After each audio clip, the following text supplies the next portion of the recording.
Hello dear student, आज की class में हम देखते हैं सामाजिक विज्ञान के कार्यपत्रक नंबर 25 जो आपके तिथि 4/9/2021 के हैं, जो क्लास 9th के हैं, जो क्लास किसके हैं 9th के हैं।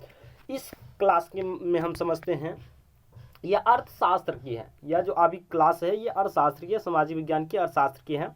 और इसका जो टॉपिक है बहुत इंटरेस्टिंग टॉपिक है, पालमपुर गांव की कहानी। पालमपुर गांव की कहानी। अगर आप इस चैनल पर नए हैं तो इस चैनल को सब्सक्राइब जरूर कर लें और इस वीडियो को अंत तक जरूर देखें, जिससे आपको पालमपुर गांव की कहानी सबसे अत्यंत समझ में आ सके, सबसे आसानी तरीके से समझ आ सके। और वीडियो के अंत में कमेंट जरूर करें, जिससे आपको हमें कुछ एहसास हो सके जो हमने क्या, आप हमारे विद्यार्थी या हमारे जो सहयोगी हैं वह क्या देख रहे हैं, क्या समझ रहे हैं या नहीं समझ रहे हैं। चलिए देखते हैं। पालमपुर गांव में 75% लोग अपनी जीविका के लिए खेती पर निर्भर हैं। देखिए, गांव की जो लोग हैं वहाँ उनका मुख्य पेशा तो खेती है। गांव के लोगों का मुख्य पेशा क्या है? खेती है। अब देखिए, और कृषि उत्पादन में मूलभूत कठिनाई है। कृषि उत्पादन में मूलभूत क्या है? कठिनाई है। देखिए, याद रखिएगा, भारत में जनरली जो है ये तो इनकी जो कठिनाई है कि कृषि में बहुत कठिनाई है। जैसे अभी आप लोगों ने देखते होंगे खेती में कभी बाढ़ आ जाते हैं, कभी सुखाड़ आ जाते हैं, तो इसी तरह ये आपका फसल नष्ट हो जाते हैं, जिससे जिसका कष्ट किनको झेलना पड़ता है? तो किसान को झेलना पड़ता है जो गाँव में रहते हैं। खेती में प्रयुक्त भूमि जो वस्तुतः स्थिर होता है, पालमपुर में एक वर्ष में किसान 3 अलग अलग फसलें इसलिए पैदा कर पाते हैं क्योंकि वहाँ सिंचाई की सुव्यवस्थित व्यवस्था। देखिए, पालमपुर के जो किसान हैं वह एक वर्ष में 3 अलग अलग फसलें तैयार कर लेते हैं। और वो किस लिए कर पाते हैं? क्योंकि वहाँ की सिंचाई की व्यवस्था क्या है? तंदुरुस्त है, वहाँ विकसित है। एक वर्ष में किसी भूमि पर एक से ज्यादा फसल पैदा करने की बहुविध फसल प्रणाली कहते हैं। देखिए, अगर किसी भूमि पर एक वर्ष में किसी भूमि पर ज्यादा फसल पैदा करने को बहुविध फसल प्रणाली कहते हैं। याद कर लीजिएगा इसको, आपके एग्जाम में पूछेंगे बहुविध फसल प्रणाली क्या है, तो याद रखिएगा एक वर्ष में किसी भूमि पर, यहां से लिखना शुरू कीजिएगा और यहां तक लिख दीजिएगा, एक वर्ष में किसी भूमि पर एक से ज्यादा फसल पैदा करने को बहुविध फसल प्रणाली कहते हैं। अब देखिए, यह भूमि के किसी एक टुकड़े में उपज बढ़ाने की सबसे सामान्य प्रणाली है। देखिए, अगर किसी जगह ज्यादा क्या होते हैं, मौसमी के जो फसल होते हैं जिसमें एक आप साल में 2 ही फसल निकाल सकते हैं, लेकिन यहाँ 3 फसल अलग अलग 3 फसलें क्या कर लेते हैं? निकाल लेते हैं। अब देखिए, पालमपुर में सभी किसान कम से कम 2 मुख्य फसल पैदा करते हैं। कम से कम अगर वो पालमपुर के सभी किसान फसलें उगाते हैं तो कम से कम कितने? 2 फसल। दूसरा तरीका, अधिक उपज के लिए खेती में आधुनिक कृषि विधियों का प्रयोग करना। देखिए, दूसरा अधिक उपज करने के लिए अभी आपने देखा होगा इसका, जैसे अभी आप यहाँ ज्यादा फसल उपज करने के लिए कीटनाशक का उपयोग करते हैं, ज्यादा दवा का उपयोग करते हैं, और दूसरी बात आधुनिक कृषि यंत्रों का उपयोग करते हैं, जिससे आपकी फसल क्या हो सके? बढ़ सके, फसलों की उपज क्या हो सके? बढ़ सके।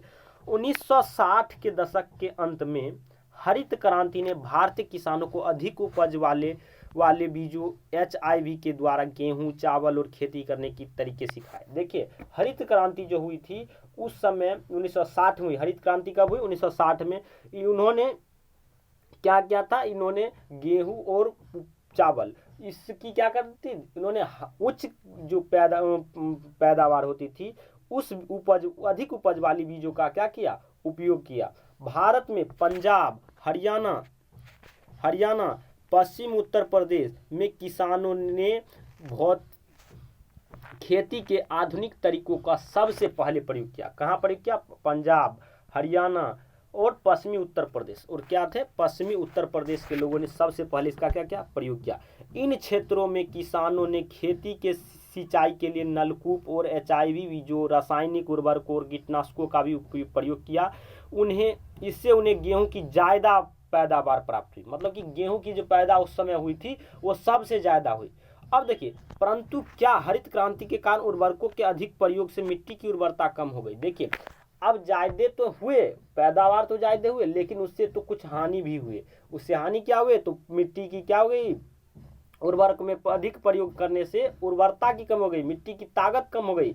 इसके अतिरिक्त नलकूपों से सिंचाई के कारण भूमि जल के सतत प्रयोग से भौम जल स्तर कम हो गया। मतलब क्या, भौम जल स्तर में भी मतलब वाटर लेवल जो था वो भी कि उसका क्या हो गया, गिरना शुरू हो गया। अतः कृषि का भावी विकास सुनिश्चित करने के लिए हमें पर्यावरण की देखभाल करनी चाहिए। और इसकी जो अगर सुनिश्चित करने के लिए हमें किसको क्या करना चाहिए, पर्यावरण क्या करना चाहिए, देखभाल करनी चाहिए।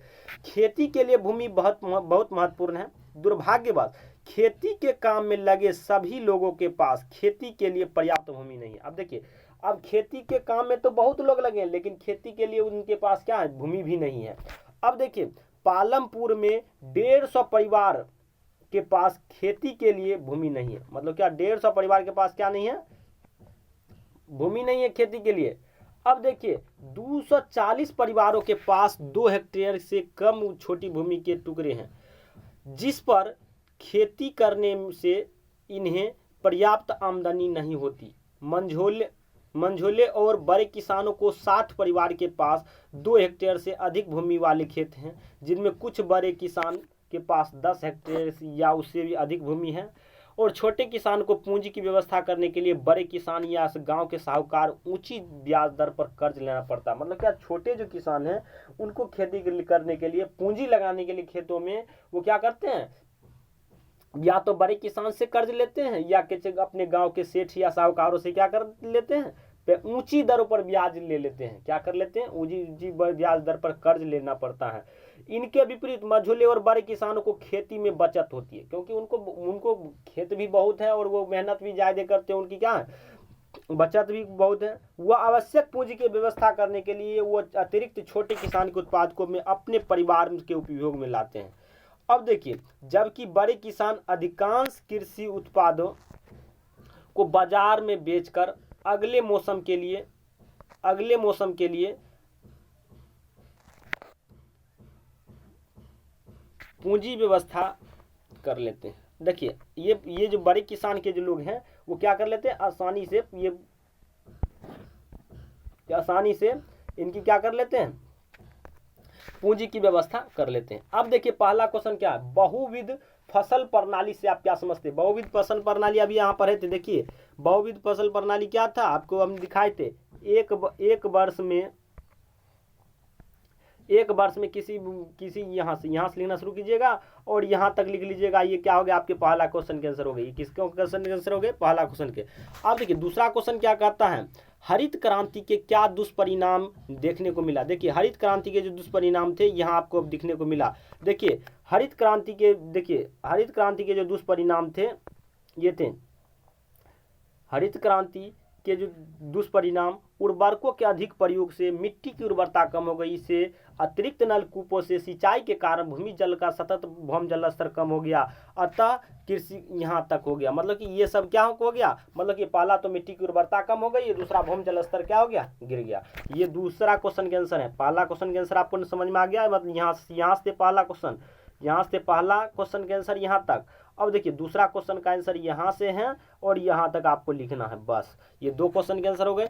तीसरा क्वेश्चन क्या कहता है, फिर समझते हैं।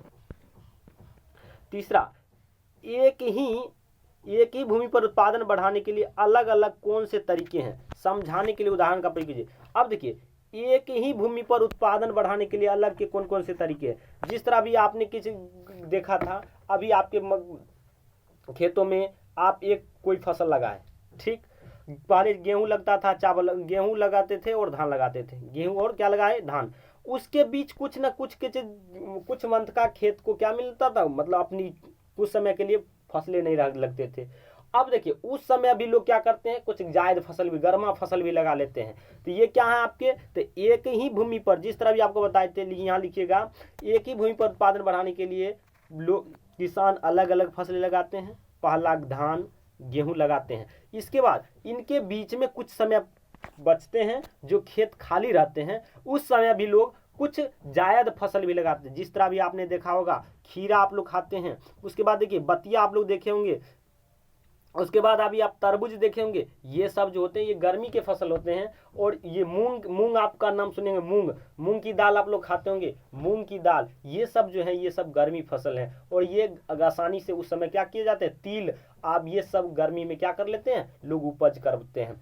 अब देखिए छोटे किसान, ये तीसरा क्वेश्चन समझ में आ गया। तो आपको उदाहरण भी हम समझा दिए, जैसे मूंग की दाल, मूंग हुए, उसके बाद मूंग हुए, उसके बाद तिल हुए, उसके बाद क्या हुए, तरबूज हुए, उसके बाद खीरा हुए, ये उसके बाद क्या हुए, ये बतिया हुए, ये सब क्या है, ये सब आपके ये आपको गर्मी फसल है। ये जायद, जिस तरह भी आपने अभी क्या रोपे, अभी धान आपके खेत में लगे होंगे, दिसंबर में आपके अक्टूबर नवंबर दिसंबर तक धान, सितंबर अक्टूबर तक के धान कट जाएंगे, लगभग अक्टूबर नवंबर तक धान कट जाएंगे। अक्टूबर नवंबर के बाद आपने गेहूं बो दिए होंगे, गेहूं बोएंगे तो फिर आप कब के गेहूं काटिएगा, गेहूं आप काटते क्या, मार्च अप्रैल में। मार्च अप्रैल के बाद आपके खेत क्या हो जाते हैं, खाली छोड़ देते हैं। लेकिन मार्च अप्रैल में क्या कर लेते हैं लोग, तिल बोन देते हैं या जनेर भी बोन देते हैं। उसके बाद अभी आप देख रहे होंगे तरबूज भी लगा देते हैं, उसके बाद ये ककड़ी भी लगा देते हैं। ये सब उस खेतों में क्या कर देते हैं, लगा देते हैं। उससे क्या, फिर आपको जब गेहूँ, फिर धान कब लगाइएगा,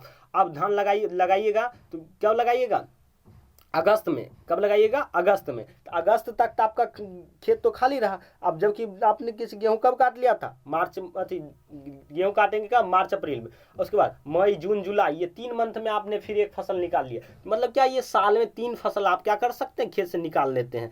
अब देखिए आप, अगला क्वेश्चन है आपका, छोटे किसान से मझोले और बड़े किसान की पूंजी आसानी से प्राप्त कर लेते हैं कैसे। अब देखिए छोटे किसान और बड़े किसान, देखिए छोटे किसान जो की पूंजी की व्यवस्था करने के लिए बड़े, देखिए यहाँ से ये मतलब क्या, वो अपने बड़े किसान क्या कर लेते हैं, अपनी खेतों में बेचकर, यहाँ से देखिए, यहाँ आप आंसर लिख लीजिएगा, छोटे किसान को पूंजी की व्यवस्था करने के लिए बड़े किसानों को, साहूकारों को कर्ज लेना पड़ता, और इससे विपरीत मझोले बड़े किसानों को खेती से बचत होती है। अब देखिए ये क्या कहा, आपका क्वेश्चन क्या, छोटे किसानों को मझोले किसानों से ये पूंजी की आसानी से प्राप्त होती है कैसे, तो यहाँ से लिखना शुरू कर लीजिएगा। मतलब क्या, सबसे पहले तो कुछ छोटे किसान के जो कुछ ब्याज आ जाते हैं, उससे भी इनका बड़े किसानों का कुछ फायदा मिल जाता है। उसके बाद जो कुछ फायदा बचा तो वो अपने फसलों को बेचकर अगला फसल क्या कर लेते हैं, लगा लेते हैं। इससे उनकी पूंजी के लिए आसानी से क्या हो जाता है, आसानी से मिल जाता है। देखिए ये क्लास आपका यहाँ खत्म हुआ। चलिए मिलते हैं अगले क्लास में। और अगर आपको यह वीडियो कैसे लगा, ये जरूर कमेंट बॉक्स में जरूर कमेंट करें, जिससे हम भी जान सके जो आपको कितने ये वीडियो आपके लिए हेल्पफुल हो सका। ठीक, तब तक के लिए जय हिंद।